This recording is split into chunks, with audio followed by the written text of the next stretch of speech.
तुम्ही पाहत आहात MCN न्यूज मराठी। भंडारा जिल्ह्यात भोंदूगिरी करून महाराजाने पडून गेलेली मुलगी परत आणून देतो म्हणून मुलीच्या पालकांना 1 लाखाला लुटलं, तर याची हमी म्हणून चक्क स्टॅम्प पेपर सुद्धा लिहून दिला। भंडारा जिल्ह्याच्या पवनी तालुक्यातील पिंपळगाव निपाणी येथील हेमदास बावणे महाराजांनी एका पालकाला 1 लाखांनी फसवलंय। शिवशंकर डोरले यांची मुलगी पळून गेली होती, ती परत यावी म्हणून डोरले यांनी आटापीट केली, परंतु त्यांना मुलगी सापडली नाही। अखेर त्यांना बावणे महाराज जादूटोणा करून मुलगी परत आणून देत असल्याची खात्रीलायक माहिती मिळाली, म्हणून त्यांनी पिंपळगाव गाठत बावणे महाराज यांची भेट घेतली। महाराजांनी डोरले यांना सांगितले की मी तुमची मुलगी परत आणून देतो, त्यासाठी पूजा करावी लागेल, तर पूजा केल्यानंतर मुलगी आली नाही तर पैसे परत देण्याचे सदर भोंदू महाराजांनी स्टॅम्प पेपरवर या पालकांना लिहून दिलं। परंतु या महाराजांनी पूजा केली पण मुलगी काही परत आली नाही। मग डोरले यांनी स्टॅम्प पेपरच्या आधारे भोंदू महाराज यांच्याकडे पैशांची मागणी केली, पण महाराजांनी पैसे दिले नाही। डोरले यांनी अनिसकडे धाव घेतली, अनिसने महाराज यांची भेट घेत त्यांचा भांडाफोड केला। आता या प्रकरणी अड्याळ पोलिसांनी चौकशी करत भोंदू महाराज विरुद्ध गुन्हा दाखल केलाय। यात आणखी महाराजांनी किती लोकांना फसवलं त्याचा देखील तपास पोलीस करीत आहेत। MCN न्यूज मराठीकरिता मनोज चिसघरे, भंडारा, गोंदिया। सर, काय सांगाल, काल अड्याळ पोलीस स्टेशन अंतर्गत असलेल्या एका गावामध्ये बुवाबाजीचा प्रकार दिसून आला आणि तक्रारदारांनी मुलीच्या पडून गेल्याच्या नावाखाली 1 लाख रुपये दिल्याचा प्रकार आहे। अनिसच्या वतीने तुम्ही या सगळ्या संपूर्ण प्रकरणात सहभाग घ्या। माझे नाव विष्णुदास बाबुराव लोणारे आहे। मी महाराष्ट्र अंधश्रद्धा निर्मूलन समिती बुवाबाजी संघर्ष विभागाचा राज्य सहकार्यवाह म्हणून काम करतो। शिवशंकर डोरले राहणार बोरगाव यांनी संघटनेकडे दिनांक 7/5/2026 रोजी तक्रार दाखल केली की डोरले यांच्या मुलीला एका मुलासोबत प्रेम झाला। त्याच्यामुळे डोरले हा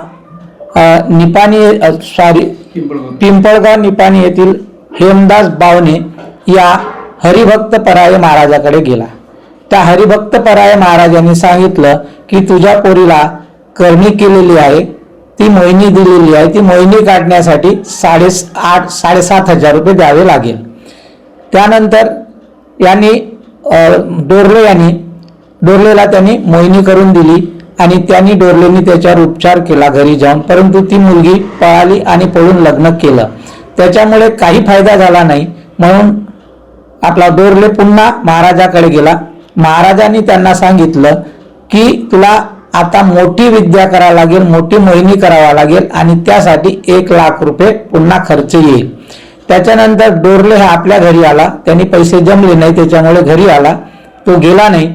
तर महाराजांनी त्यांना फोन करून सांगितले की तू ये बाबा, नाही तर तुझी मुलगी मरण पावल किंवा मृत्यू होईल, अशी त्याला भीती दाखवली, प्रलोभन दिलं आणि त्याला 23/3/2025 रोजी 1 लाख रुपये घेऊन बोलवले आणि स्टॅम्प पेपरवर हरिभक्त पराये महाराज यांनी लिहून दिलं आणि सांगितलं की हमखास मी गॅरंटी देतो तुझ्या पोरीची मोहिनी निघेल आणि मी मोहिनी काढून देतो। त्यासाठी विधी सांगितली, मी सांगेन त्या ठिकाणी यायचा, मी सांगेन ते करायचा, अशा प्रकारची त्यांनी माहिती त्या आपल्या अर्जदाराला दिली आणि त्यांची फसवणूक केली।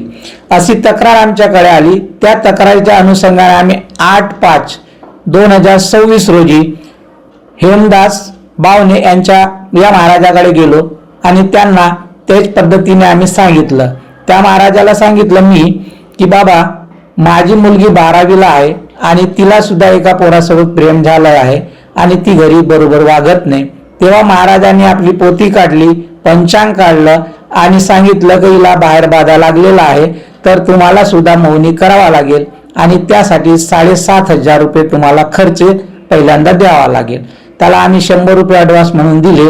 मोबाईलवर त्याचे संपर्क ठेवला आणि दिनांक 9/5/2026 रोजी त्याचा पंचनामा करून भंडाफोड केला आणि त्यानंतर त्यांच्यावरती महाराष्ट्र नरबळी कायद्याचे कलम 3(2) नुसार आणि महाराष्ट्र आणि भारतीय दंडसंहिता अंतर्गत 318 कलम अंतर्गत त्यांच्यावरती गुन्हा पोलिसांनी दाखल केला आणि कारवाई करून अटक केली।